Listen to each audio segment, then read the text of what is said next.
دیکھیں آپ سب سے ایک ہی سوال ہے، آپ اور کوئی فرائض پورے نہیں کر رہے، ٹھیک ہے؟ نہ آپ سنت پہ چل رہے ہیں، نہ آپ قرآن کو فالو کر رہے ہیں، نہ آپ کچھ اور کر رہے ہیں. آپ کا سارا زور جو ہے وہ دوسری تیسری اور چوتھی شادی پر. ٹھیک ہے، زور نہیں ہونا چاہیے. ٹھیک ہے. اور آپ کی کوشش کیا چل رہی ہے کہ ہر دفعہ آپ ایک بچی سے جو کنواری ہے اس سے آپ شادی کر لیں. ٹھیک ہے کہ نہیں یار میں گناہ سے بچنا چاہتا ہوں. تو اس سلسلے میں پھر آپ لوگ کیا کہتے ہیں؟ بسم اللہ الرحمن الرحیم. دراصل میں جتنی بحث ہوئی یا جتنی باتیں ہم نے سنی، اس کا لب لباب کیا ہے، اس کا خلاصہ کیا ہے، نچوڑ کیا ہے؟ اس کا نچوڑ یہ ہے کہ یہ اس کی بیسک بنیاد یہ ہے کہ ہماری جو تربیت ہے وہ اسلامی ترتیب کے مطابق نہیں ہوئی. بالکل بھی نہیں. ہم قرآن کریم کی سورۃ الفاتحہ سے بھی واقف نہیں ہیں. ہم باقی قرآن کریم کیسے پڑھ سکیں؟ اسے کیسے؟ قرآن کریم کو سمجھا نہیں، پڑھا نہیں، اس پر عمل نہیں کیا. اسلام کے اصولوں سے، اسلام کی ترتیب سے، اسلام کی تربیت سے، نبی کریم صلی اللہ علیہ وسلم کی مبارک زندگی سے، صحابہ اکرام کی زندگی سے، فَإِنْ آمَنُوا بِمِثْلِ مَا آمَنْتُمْ بِهِ فَقَدِ اهْتَدَوْا، جو ہمارے لیے صحابہ اکرام اہل بیت اعظام رول ماڈل بنے، نمونہ بنے، نقشہ بنے. آج دیکھیں نا جی، یہ موبائل دیکھ دے کہ میرا بچہ کیا کہتا ہے، دوسرے کا بچہ کیا کہتا ہے. اس سے پوچھو بھائی تمہارا آئیڈیل کون ہے؟ کوئی میسی کا نام لے رہا ہے، کوئی کسی کا نام لے رہا ہے، کوئی کسی کا نام نہیں لے رہا. آپ میری بیٹی حضرت خدیجہ، حضرت عائشہ کو اپنا رول ماڈل کیوں نہیں مانتی؟ حضرت فاطمہ کو کیوں نہیں مانتی؟ میرا بچہ ابو بکر، عمر، عثمان، علی کو کیوں نہیں مانتا؟ حسن و حسین کو اپنا رول ماڈل کیوں نہیں کہتا؟ اپنے لیے نمونہ کیوں نہیں سمجھتا؟ گزارش یہ ہے کہ ہمیں تھوڑا سا پلٹ کے واپس آنا پڑے گا، یو ٹرن لینا پڑے گا، اور اس بات کو تسلیم کرنا پڑے گا کہ جب تک ہماری تربیت قرآن و سنت کے مطابق نہیں ہوگی، اسلامی اصولوں کے مطابق نہیں ہوگی، صحابہ اکرام اہل بیت اعظام کی ترتیب پر نہیں ہوگی، اس وقت تک اس معاشرے سے اور اس دلدل سے اور دلدل کی برائیوں سے، بدبودار تعفن سے اس معاشرے کی جان نہیں چھوٹ سکتی. یہ اجتماعی برائی ہے، اسے ہم اجتماعی طور پہ توبہ کرنے. اسی میں ایک بات اور ایڈ کرتا ہوں. جی جی، جو آپ بات کر رہے ہیں اسی میں ایک ہلکی سی چھوٹی سی بات اور ہے کہ خود تو کھانے کے لالے پڑے ہیں.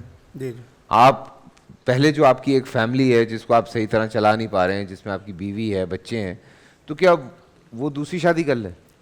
دیکھیں قرآن کریم کے حکم کو سمجھیں، قرآن کریم کے حکم کو سمجھیں. وہاں اللہ تعدلو فرمایا گیا ہے. اگر تم انصاف کر سکو تو کرو، یہ نہیں کہ تم کری جاؤ بس جہاں ملے نکاح پڑھوائی جاؤ. This is my point. Allah Thank you so much. اگر تم انصاف کر سکو تو پھر تو تمہیں اجازت ہے. جواب مل گیا. اگر انصاف نہ کر سکو تو تمہیں اجازت نہیں. جواب مل گیا. فیصل بھائی، یہاں پر دو پہلو ہیں، دونوں پہلوؤں کو سامنے رکھنا چاہیے. ایک ہے ایک سے زیادہ شادیوں کی اجازت کا معاملہ، ٹھیک ہے، اور دوسرا ہے شادی اور اس طرح کے رشتے بندھن طے کرنے میں مادی اور مالی کیفیت کو سامنے رکھتے ہوئے انکار اور بھاگنا. یہ دو الگ الگ موضوعات ہیں. ٹھیک ہے.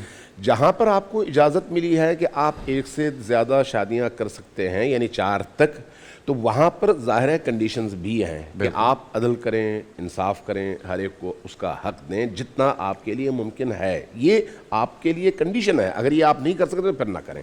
بالکل. لیکن جہاں پر شادیوں کا معاملہ ہے، اس وقت جب آپ کے معاشرے کے اندر فساد بڑھ رہا ہے تو اس کی ایک وجہ کیا ہے؟ شادیوں میں تاخیر. انسان کو آج آپ صبح 5 بجے سے شام 7 بجے تک آپ نے روزہ رکھا تھا. روزے کی کیفیت میں جب افطار کا وقت آیا آپ کی کیسی کیفیت تھی؟ میری کیا کیفیت تھی؟ ان کی کیا کیفیت تھی؟ بھوک انسان کی فطرت کا حصہ ہے. بالکل. جنس کی ضرورت بھی انسان کی فطرت کا حصہ ہے، چاہے مرد ہو یا عورت. بالکل. آپ اس میں تاخیر کریں گے تو پھر حلال کی جگہ حرام کا رخ کرنا پڑے گا. معاشرے کے اندر جو فساد پیدا ہوتا ہے وہ اس حلال کو چھوڑ کر حرام کی طرف جانے کی وجہ سے پیدا ہوتا ہے. لہذا اس رستے کو بند کرنے کے لیے پھر اللہ نے رستے بتائے. اللہ کہتا ہے ان یکونوا فقراء یغنہم اللہ من فضلہ. اگر تم غریب ہو تو شادی سے نہ ڈرو. اگر تمہارے گھر میں کھانے کو کچھ نہیں ہے تو شادی سے نہ ڈرو، شادی کرو. ان یکونوا فقراء، تم سب اگر تمہارے اندر فقر ہے، تنگ دستی ہے، بھوک ہے، اللہ تمہیں بے نیاز کرے گا، لیکن جاؤ شادی کرو. یہ اللہ کا حکم ہے. اللہ کے حکم کے مقابلے میں میں کہوں کہ میرے گھر میں نہیں ہے تو میں کیسے کروں، یہ غلط ہے. اب آپ سورہ طلاق کی 7ویں آیت ہے، ذرا دیکھیے. انسان تعجب کرتا ہے جب ان آیات کو پڑھتا ہے. اللہ کہتا ہے کہ اگر تم مشکلات کا شکار ہو مادی حوالے سے، پیسے نہیں ہیں، فقر ہے، بھوک ہے، گھر میں کچھ کھانے کو نہیں ہے، تو پھر کیا کرو؟ رستہ اللہ بتا رہا ہے. 7ویں آیت ہے سورہ طلاق کی. اللہ کہتا ہے کہ جاؤ جو کچھ تمہارے گھر میں ہے نا اس میں سے جو کر سکتے ہو وہ نکالو, کسی غریب کو دے دو. آپ چیخ رہے ہیں خدایا میرے پاس کچھ بھی نہیں ہے, اور اللہ کہہ رہا ہے جاؤ جو ہے اس میں سے بھی دوسروں کو دو. کیوں؟ اس لیے کہ رزق کے دروازے تب کھلتے ہیں جب آپ اپنے آپ پر جبر کر کے اپنی خواہش کا گلا گھونٹ کر اللہ کی کسی مخلوق کی ضرورت پوری کرتے ہیں.